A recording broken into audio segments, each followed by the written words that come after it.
आज पेश होने वाले बजट की आज वित्त मंत्री पीयूष गोयल लोकसभा में अंतरिम बजट पेश करेंगे। इस बजट से विभिन्न सेक्टरों की अपनी अपनी उम्मीदें हैं।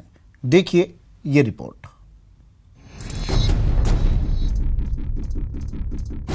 आम चुनाव सामने है और पीछे है 3 राज्यों के विधानसभा चुनाव में मिली हार।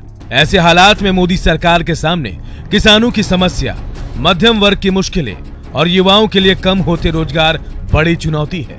इन तीनों ही मुद्दों का असर अंतरिम बजट में देखा जा सकता है और अंतरिम वित्त मंत्री पीयूष गोयल पहले बजट भाषण में किसानों के साथ साथ मध्यम वर्ग को खुशखबरी दे सकते हैं। इनमें किसानों की मुश्किलें दूर करने के लिए विशेष कदम उठाने का ऐलान हो सकता है। साथ ही साथ मध्यम वर्ग को टैक्स में राहत भी दी जा सकती है।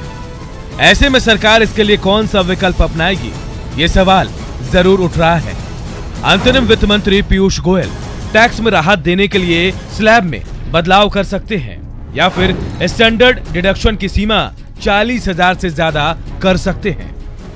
पिछले बजट में भी टैक्स दरों में बदलाव की बड़ी उम्मीद जताई गई थी, लेकिन वित्तीय अनुशासन में बंधे होने के कारण सरकार ने ऐसा कोई ऐलान नहीं किया था।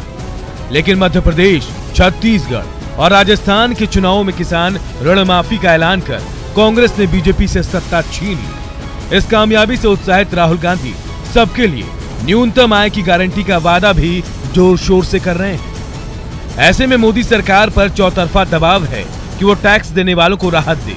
सरकार के सामने मुश्किल ये है कि आयुष्मान भारत जैसी विशाल योजना को सही तरीके से चलाने के लिए मोटी रकम की जरूरत है, जबकि जीएसटी के तहत टैक्स कलेक्शन भी अब लक्ष्य से कम हो रहा है।